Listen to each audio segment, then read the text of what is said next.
നമ്മൾ cable car എല്ലാം കയറി സ്കൈ ബ്രിഡ്ജ് എല്ലാം കണ്ടതിന് ശേഷം അവിടെ നിന്ന് ഇറങ്ങി അവിടുത്തെ പാർക്കിങ്ങിൽ നിന്ന് നേരെ പോകുന്നത് താഞ്ചൂങ് എന്ന് പറയുന്ന മാംഗ്രൂവ് ആ ഒരു പ്ലേസിലോട്ടാണ്.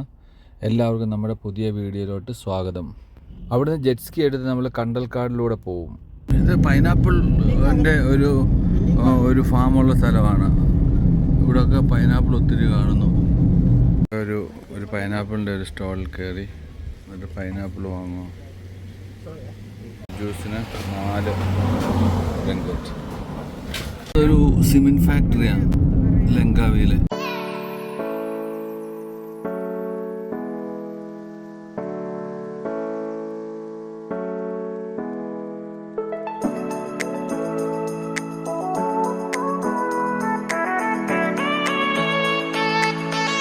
നമ്മുടെ യാത്ര അങ്ങനെ ലങ്കാവിയിലെ ഓരോ ഗ്രാമങ്ങളും ഒക്കെ ഇങ്ങനെ ക്രോസ് ചെയ്ത് നമ്മൾ ഈ ബീച്ച് ലക്ഷ്യമാക്കി പൊയ്ക്കൊണ്ടിരിക്കുകയാണ്.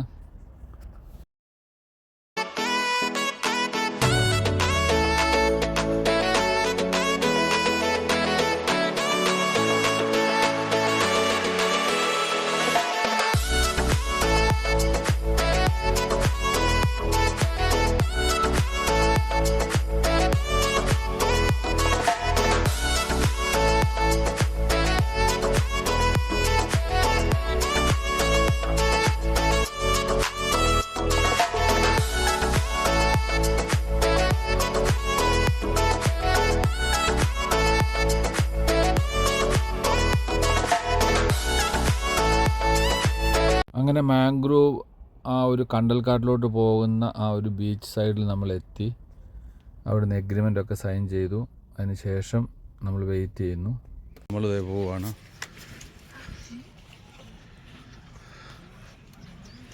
കോച്ചുണ്ട് കൂടെ എന്നാണ് പറഞ്ഞത്. ഇവിടെ ശരിക്കും പറഞ്ഞാൽ നമ്മളിപ്പോൾ ഒരു 4 hour ഡ്രൈവാണ്. അങ്ങോട്ട് 2 hour ഇങ്ങോട്ട് 2 hour ആയിരിക്കും. ഇപ്പം പോകുമ്പോൾ നമുക്ക് വെട്ടമുണ്ട്, പക്ഷെ തിരിച്ചു പോകാൻ വെട്ടമുണ്ടോ എന്നുള്ള കാര്യം സംശയമാണ്. ഇവിടെ ഒരു 6 മണിയൊക്കെ ആകുമ്പോഴത്തേക്ക് 5:30 ആകുമ്പോൾ ഇരുട്ടും. ഇപ്പം സമയം 2:30 മണിയായി. അടിപൊളി ബീച്ചാണ്. വെള്ളക്കാരെല്ലാം വന്ന് ഇവിടെ കിടപ്പുണ്ട് ഇഷ്ടം പോലെ. പോകുന്നതാണ് ഈ ജെസ്കിയല. അങ്ങോട്ടൊക്കെ ഇഷ്ടംപോലെ കടലിലോട്ട് ഇങ്ങനെ കിടക്കുന്ന സംഭവമുണ്ട്. ഇവിടെയുണ്ട് ബനാന ബോട്ട്, അതുപോലെ തന്നെ വാട്ടർ സ്പോർട്സ് എല്ലാം ഉണ്ട്. ഇതെല്ലാം ഫിക്സ് ചെയ്ത് തന്നു. നമ്മുടെ കോച്ച് ഇദ്ദേഹമാണ്. ഇവരെല്ലാം വന്നവരാണ്. ഇത് നമ്മളിപ്പോൾ പോകുന്നവരാണ്. ഇതാ കാണുന്ന കപ്പള് ഞങ്ങൾ മാൻഗ്രൂവിലോട്ട് പോകുന്നത് ഈ ഒരു ഓഫീസിൽ നിന്ന് എടുത്തിരിക്കുന്ന ജെസ്കിയിലാണ്. നമ്പേഴ്സൊക്കെ ഇവിടെ ഉണ്ട്. ഇവരെ ഡയറക്റ്റ് വിളിച്ചാലും സുഖമായിട്ട് ബുക്ക് ചെയ്യാൻ പറ്റും. അതുപോലെ തന്നെ ലങ്കാവി ടൗണിൽ തന്നെ നമുക്ക് ഇതിൻ്റെയൊക്കെ ഓഫീസുണ്ട്. അവിടെ നിന്ന് തന്നെ എടുക്കാം.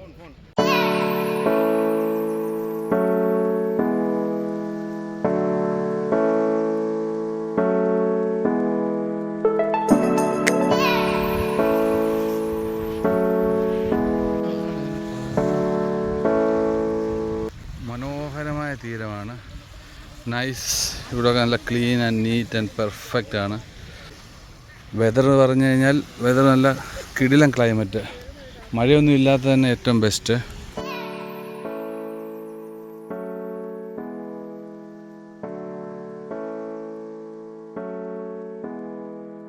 My name Faizal, the tour guide. 2 person, Apit and Sham. The tour guide. Apit and Sham over there. Okay. And then I want briefing for you. This V formation for the jet ski. Today evening trip just 3 jet ski only. You guys 2 and you guys 1 jet ski. Okay. Like V formation like this.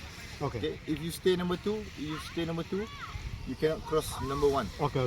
You must do V formation like this. Okay. Maybe you alone, but you one jet ski. Okay. Yeah. And then this one straight line behind guide. Inside the mangrove tree, many boat and small river, but we call mangrove river. Okay. He will tell, right? Yeah. You need to follow behind guide slowly. Okay. You need to follow behind guide slowly. He brake? Have brake. No, don't worry. And then I want to give you signal. Slow down. Show your hand like this. Slow down.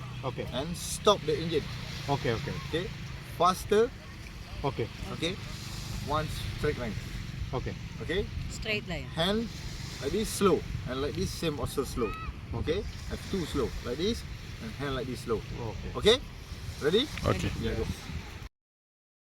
നമ്മൾ jet സ്കി ഇവിടെ നിന്നെടുത്ത് ഈ ചെറിയ പാതയിൽ കൂടി mangrove കണ്ടൽക്കാടിൽ കൂടി കയറി ആദ്യം മങ്കി ഫീഡിങ് കാണും. അതിന് ശേഷം നമ്മൾ പോകുന്നത് ഈഗിളിൻ്റെ ആ ഒരു പ്ലേസ് കാണാൻ. പിന്നെ അതുപോലെ തന്നെ നമ്മൾ കാണുന്നത് ക്രോക്കഡൈൽ കേവ്. കണ്ടൽക്കാട് ക്രോസ് ചെയ്ത് കഴിഞ്ഞാൽ പിന്നെ നമ്മൾ ഓപ്പൺ സീ എന്ന് പറഞ്ഞ പ്ലേസിലോട്ടാണ് പോവുക. അത് കുറച്ച് അഡ്വഞ്ചറസ് ആണ്. അതെങ്ങനെയെന്ന് നേരിൽ കാണുമ്പോഴേ അറിയൂ.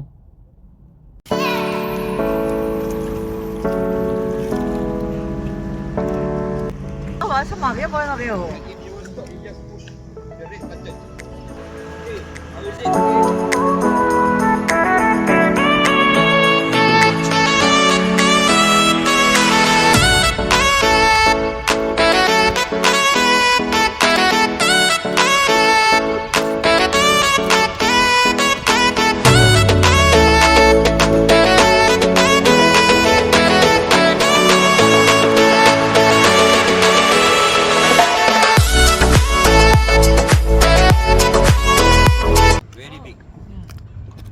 Very limited if you want to see. Yeah. 2 meter. Yeah. The Yeah. Open the wings. oof. Very big. This is small one. White color. The bigger 2 meter. ഇവർ പറയുന്നത് പരുന്ത് 1 മീറ്റർ 2 മീറ്റർ ചിറക് നിവർത്തിയ നീളമുള്ളതുണ്ടെന്ന്. Yeah. Mangrove very limited if you want to see.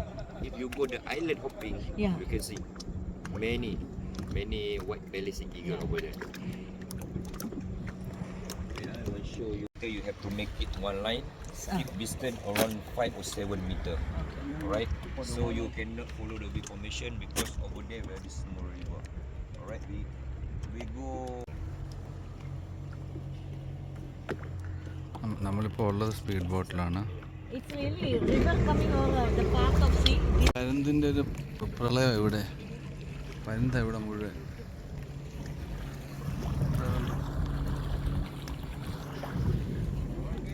Now you can start. നമ്മളിപ്പം jet സ്കീയിൽ drive ചെയ്ത് നേരെ വന്ന് കണ്ടത് ആ ഒരു ഈഗിൾ സ്പോട്ടിലാണ്. അതിന് ശേഷം അവിടെ നിന്ന് ചെറിയ ഇടനാഴികളിൽ കൂടി കണ്ടൽക്കാട്ടിലൂടെയുള്ള യാത്രയാണ്. കുറച്ച് സൂക്ഷിച്ച് വളരെ പതുക്കെ ഡ്രൈവ് ചെയ്യേണ്ട ഒരു ഏരിയ ആണിത്. കാര്യം ഓപ്പോസിറ്റ് സൈഡിൽ നിന്ന് റിട്ടേൺ വരുന്ന ബോട്ടുകളും നമ്മുടെ ബോട്ടുകളും ഹാർഡ്ലി ഇങ്ങനെ തൊട്ടില്ല എന്നുള്ള രീതിയിലാണ് ഈ ഒരു ഭാഗത്തൂടെ കടന്നു പോകുക. അത് കാരണം വളരെ ശ്രദ്ധിച്ച് വേണം നമ്മൾ ഇതുവഴിയൊക്കെ ഡ്രൈവ് ചെയ്യാൻ. പിന്നെ ഈ ഒരു ഭാഗമൊക്കെ നമുക്ക് വീഡിയോ എടുക്കുക എന്ന് പറയുന്നത് തന്നെ വളരെ ശ്രമകരമായൊരു കാര്യമായിരുന്നു. കാരണം ഒന്ന് ജെറ്റ് സ്കീയിലുള്ള ബാലൻസ് വളരെ കറക്റ്റായിട്ട് കിട്ടണം. പിന്നെ പുറകെ ഇരിക്കുന്ന ഒരാൾക്ക് മാത്രമേ ഓടിക്കുന്ന ആൾക്കൊരിക്കലും വീഡിയോ എടുക്കാൻ പറ്റില്ല. അപ്പം പുറകെ ഇരിക്കുന്ന ആളിന് തന്നെ വേണം വീഡിയോ എടുക്കാൻ. അപ്പം അത് കുറച്ച് റിസ്ക്കാണ്. ഇപ്പോൾ ഇനി ഇവിടെ നിന്ന് കവർ ചെയ്ത് നമ്മൾ പോകുന്നത് നേരെ ഓപ്പൺ സീയിലോട്ടാണ്.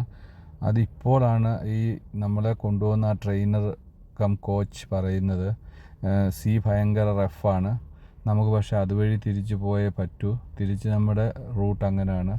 ഏതാണ്ട് 1 മണിക്കൂറോളം നമ്മൾ റഫ് സീ കൂടെ നമ്മൾ ജെറ്റ് സ്കീയിൽ പോകേണ്ടതുണ്ട്. അതിപ്പോൾ നേരിട്ട് കാണുമ്പോഴേ അറിയത്തുള്ളൂ അതിൻ്റെ ആ ഒരു ഭീകരത. എന്തായാലും നമ്മൾ രണ്ടും കൽപ്പിച്ച് ജെറ്റ് സ്കീയിൽ ഇങ്ങനെ പൊയ്ക്കൊണ്ടേയിരിക്കുന്നു.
പല്ല് കാണിച്ചാൽ അതിൻ്റെ വിചാരം ഇത് ചെയ്യുവാണ്, നമ്മൾ ഫൈറ്റ് ചെയ്യാൻ ചെല്ലുവാണ്.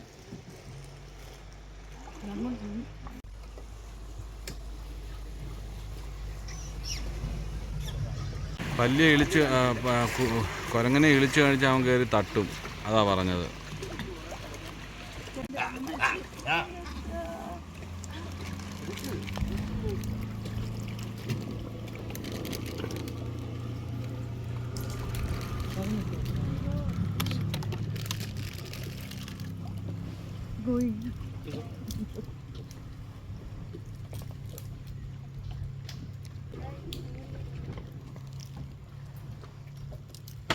കൈ കൊടുത്താൽ മതി.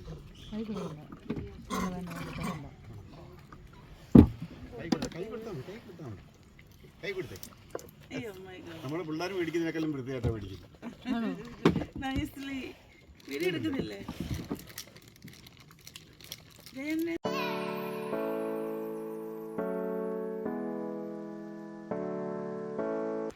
അങ്ങനെ ഇവിടെ ഒന്ന് കുരങ്ങിന് ഫുഡ് കൊടുത്തു. അത് ആദ്യത്തെ അനുഭവം.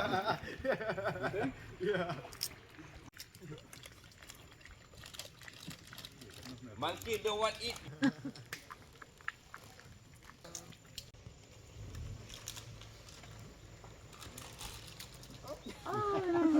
Yeah, thank you.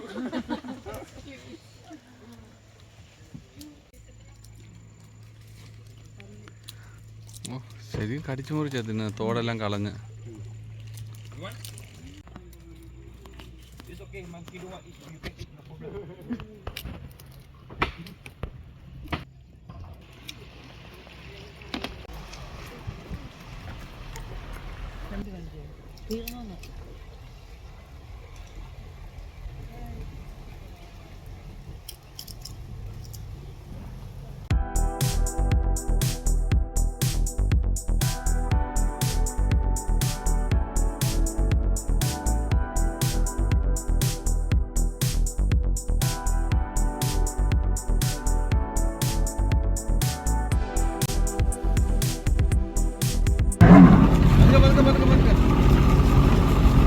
ഈ വെള്ളത്തിനകത്ത് മറ്റ് ബോട്ടുകളുടെ ഓളം ഉള്ളപ്പോഴത്തേക്കും നമുക്ക് ജെറ്റ്സ്കി വിചാരിക്കുന്ന കൺട്രോളിൽ കിട്ടില്ല എന്നുള്ളതാണ്. അപ്പോൾ അത് കാരണം സൂക്ഷിച്ചില്ലെങ്കിൽ നമ്മുടെ അടുത്തൂടെ വരുന്ന ബോട്ടിൽ ഇടിക്കാൻ സാധ്യതയുണ്ട്.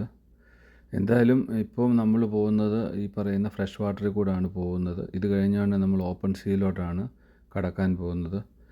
ഇനി വരാൻ പോകുന്നത് എന്താണെന്ന് നമുക്ക് അറിയില്ല. ഓപ്പൺ സീ എന്ന് പറയുമ്പോഴത്തേക്കും നടുക്കടൽ പോലത്തെ ഒരു പ്ലേസിലോട്ടാണെന്നാണ് നമ്മളോടിപ്പം കൂടെ വന്ന് ഇവിടുത്തെ മലൈ കോച്ചസൊക്കെ പറഞ്ഞത്. ഇപ്പം നേരിട്ട് കാണുമ്പോഴേ അറിയത്തുള്ളൂ അതിൻ്റെ ഒരു റിയൽ ബ്യൂട്ടിയും ആ ഒരു സംഭവങ്ങളൊക്കെ. എന്തായാലും നമ്മളിപ്പോൾ ഇങ്ങനെ ഈ കണ്ടൽക്കാട്ടിലൂടെ ദീർഘദൂരമായിട്ട് ഇങ്ങനെ തന്നെ ഒരു മീഡിയം സ്പീഡിൽ നമ്മൾ 4 ജെറ്റ് സ്കീയിൽ ഇങ്ങനെ പൊയ്ക്കൊണ്ടേ ഇരിക്കുകയാണ്.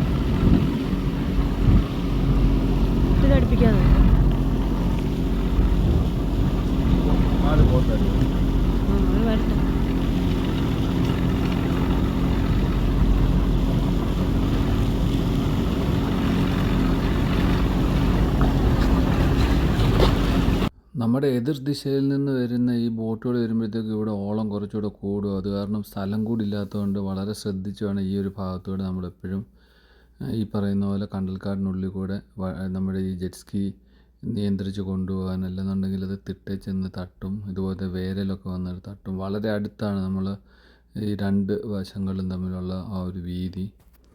എന്തായാലും നമ്മൾ ഇതുപോലെ തന്നെ ഇങ്ങനെ ഇത് ഓടിച്ച് നമ്മൾ വരുമ്പോൾ ഇവിടെ ഒരു വലിയൊരു കേവ് പോലെ കണ്ടു.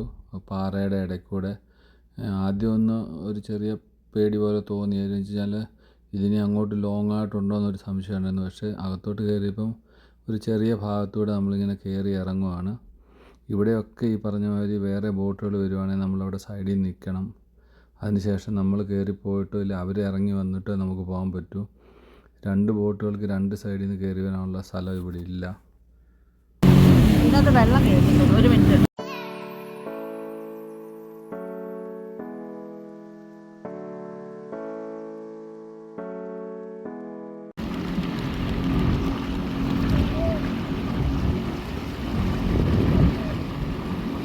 ഓൾമോസ്റ്റ് ഒരു 1 hour ഡ്രൈവ് ചെയ്തല്ലേ?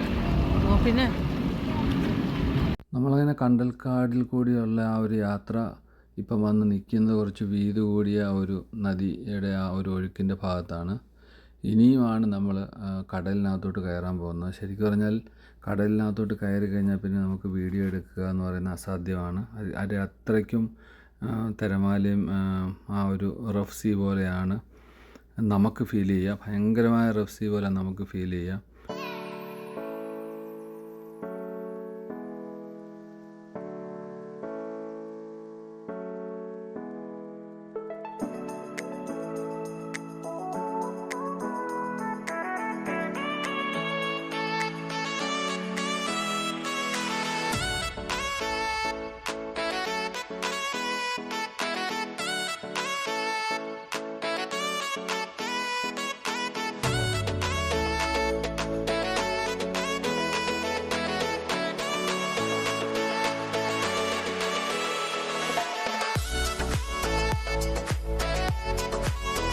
ഈ ഒരു ഭാഗം കഴിഞ്ഞാണ് തന്നെ നമ്മൾ ഓപ്പൺ സീയിൽ കയറി. പിന്നെ നമുക്ക് ഒരു വീഡിയോ എടുക്കാനുള്ള ഒരു പൊസിഷൻ അല്ലായിരുന്നു. കാരണം അത്രയ്ക്കും സീ ആടി ഒലഞ്ഞായിരുന്നു പോയിരുന്നത്. ജെറ്റ് സ്കി എന്ന് പറയുന്നത് 1.5 മീറ്റർ ഹൈറ്റിൽ ചാടിയും ഇറങ്ങിയും പൊങ്ങിയും ചാടിയും അങ്ങനെ തിരമാലകൾക്ക് മേളിൽ കൂടെ നമുക്ക് തന്നെ ശരിക്കും പറഞ്ഞാൽ എങ്ങനെ കൺട്രോൾ ചെയ്യണമെന്നറിയാതെ ഒരു 3/4 മണിക്കൂറോളം നമ്മളിപ്പം ഓപ്പൺ സീയിൽ കൂടെ ഇങ്ങനെ വന്ന് നമ്മളിപ്പോൾ ഇവിടെ ഒരു ബീച്ചിൻ്റെ അടുത്തോട്ട് എത്തുകയാണ്.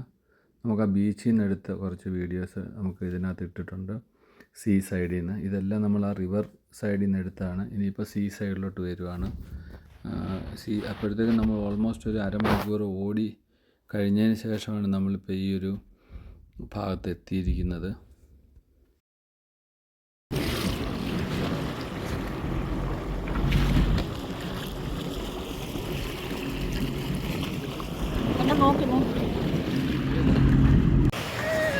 This is very normal waves എന്നാണ് പറഞ്ഞത്. ഞങ്ങൾ ഈ കടലിൽ കൂടെ ആയിരുന്നു ജെറ്റ് സ്കി എടുത്ത് വന്നത്.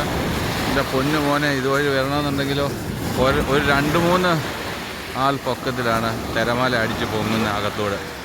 ജെറ്റ് സ്കിയിൽ വരുന്നത് ഭയങ്കര ഒരു അഡ്വഞ്ചറസ് ഡ്രൈവ് പോലെ ഫീൽ ചെയ്തു.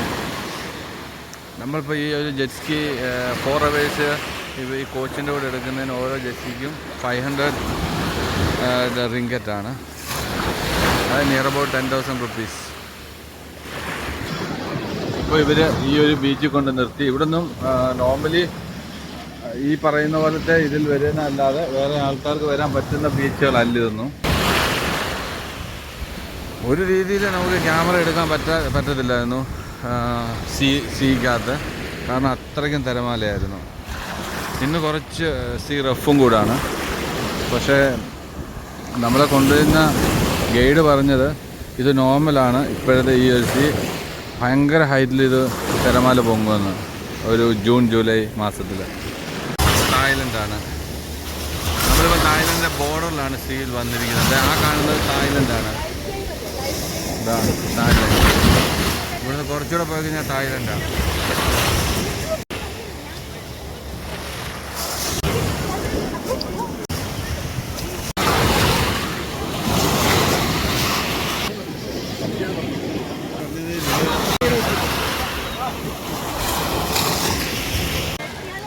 നമ്മളിവിടുന്ന് നേരെ പോവുകയാണ് തിരികെ. ഇവിടെ ഒരു 1/2 മണിക്കൂർ സ്പെൻഡ് ചെയ്തു. ഭയങ്കര കാറ്റും തണുപ്പുമുണ്ട്. നമ്മൾ ഇറങ്ങി കുളിച്ച ആ ബീച്ചിൽ നിന്ന് പിന്നെ നമ്മളൊരു 1/4 മണിക്കൂറോളം കടലിൽ കൂടെ നമ്മൾ പിന്നെയും ജെറ്റ് സ്കീയിൽ ഓടി. ഈ തിരമാലകളും ഈ ഒരു ഭയങ്കര റഫായിട്ടുള്ള ആ സീ കൂടെ തന്നെ നമ്മൾ പിന്നെയും ഡ്രൈവ് ചെയ്തിട്ട് ഇവിടെ ഒരു ഫ്ലോട്ടിംഗ് റെസ്റ്റോറൻറ്റിലാണ് നമ്മൾ ഇപ്പോൾ ഇവർ കൊണ്ടുവന്നിരിക്കുന്നത്. അങ്ങോട്ടാണ് നമ്മളിപ്പോൾ പോകുന്നത്. നമ്മൾ വന്ന വഴിയാണ് ആ ദൂരെ കാണുന്നത്. അത് ഈ പറയുന്ന ആ ഒരു ആഴക്കടലിൻ്റെ ഭാഗമാണ്. അതിനുശേഷം നമ്മൾ ഫ്രഷ് വാട്ടറിൻ്റെ ഏരിയയിലെത്തി. അപ്പോൾ എന്നിട്ട് നമ്മളിപ്പോൾ നേരെ ഈ ഒരു ഫ്ലോട്ടിംഗ് റെസ്റ്റോറൻറ്റിലോട്ടാണ് പോകുന്നത്. ഈ ഫ്ലോട്ടിംഗ് റെസ്റ്റോറൻറ്റിൽ നമ്മളെത്തി. നമ്മളിവിടെ വണ്ടി കൊണ്ടുവന്ന് നമ്മുടെ ജെറ്റ് സ്കി കൊണ്ടുവന്ന് പാർക്ക് ചെയ്തു. അതിനുശേഷം നമ്മൾ ഈ ഒരു ഫ്ലോട്ടിംഗ് റെസ്റ്റോറൻറ്റിലാണ് നിൽക്കുന്നത്. ഇപ്പം ഇതൊരു സീ ഫുഡ് റെസ്റ്റോറൻ്റാണ്. നമ്മൾ ഇവിടെ കയറി ഒന്ന് ഫ്രഷ് ആയതിന് ശേഷം അവിടുന്ന് ഒരു സൂപ്പും കുറച്ച് ഫുഡും നമ്മൾ ഓർഡർ ചെയ്തു. അതിന് ശേഷം ഇവിടുന്ന് ഭക്ഷണമൊക്കെ കഴിച്ച് നമ്മൾ ഇവിടെ ഒരു അരമണിക്കൂറോളം സ്പെൻഡ് ചെയ്തു.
അങ്ങനെ നമ്മൾ ഒരു നീണ്ട അഡ്വഞ്ചറസ് ഡ്രൈവിന് ശേഷം തിരികെ നമ്മൾ എവിടെ നിന്നാണോ ജെറ്റ് സ്കി എടുത്തിരുന്നത് അതേ സ്ഥലത്ത് തന്നെ നമ്മൾ തിരികെ എത്തി. അതിന് ശേഷം നമ്മളിപ്പം ഇവിടെ നിന്നൊന്ന് നമ്മളുടെ ഹോട്ടലിലോട്ട് തിരികെ പോവുകയാണ്. ഇന്നത്തെ ദിവസം എന്ന് പറഞ്ഞു കഴിഞ്ഞാൽ രാവിലെ മുതൽ ബിസിയായിരുന്നു. രാവിലെ കേബിൾ കാറും സ്കൈ ബ്രിഡ്ജും എല്ലാം കണ്ടു കഴിഞ്ഞിട്ടാണ് നമ്മൾ മാംഗ്രൂവ് ഐലൻഡിലോട്ട് വന്നത്. ഈ ഒരു ഭാഗത്തോട്ട് മാംഗ്രൂവ് കണ്ടൽക്കാടുകൾ കാണാൻ. ഇത് മുഴുവൻ നമ്മൾ കറങ്ങി അടിച്ച് കണ്ടു. ഈ സീയിലെ ആ ഒരു കാറ്റും ആ ഒരു സ്ട്രെസ്സും ഒക്കെ എടുത്ത് ശരിക്കും പറഞ്ഞു കഴിഞ്ഞാൽ നല്ലോണം ടയർഡായിട്ടുണ്ട് ഇപ്പം. ഇനിയിപ്പം നാളെ നമ്മൾ ഇവിടെ നിന്ന് നേരെ കോലാലംപൂറിന് പോവാണ്. മനോഹരമായ ഒരു ഡേ ആയിരുന്നു ഇന്ന്. നല്ല രസമുള്ള ഒരു ട്രിപ്പുമായിരുന്നു. കുറച്ച് അഡ്വഞ്ചറസും കാര്യങ്ങളൊക്കെ ഇഷ്ടപ്പെടുന്നവരെ സംബന്ധിച്ച് ഈ ഒരു ജെറ്റ് സ്കി ട്രിപ്പ് നമുക്ക് റെക്കമെൻഡഡ് ആണ്. പക്ഷേ കുറച്ച് റിസ്ക് ഉണ്ട്. കാരണം നടുക്കടലിൽ കൂടെയുള്ള യാത്രയാണ്. സീ റഫാണെന്നുണ്ടെങ്കിൽ കുറച്ച് നമ്മളെ ഭയപ്പെടുത്തും. അതുകൊണ്ട് ആ ഒരു റിസ്ക് എടുക്കാൻ ഇഷ്ടമുള്ളവർ അതിൽ യാത്ര ചെയ്യുക എന്ന് പറയുന്നത് നമുക്ക് റെക്കമെൻഡബിളാണ്.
ഇവിടുന്ന് ഏതാണ്ട് 1 മണിക്കൂറോളം 1.5 മണിക്കൂറോളം ഇനി ഡ്രൈവ് ചെയ്യണം നമുക്ക് നമ്മളുടെ റിസോർട്ടിലെത്താൻ.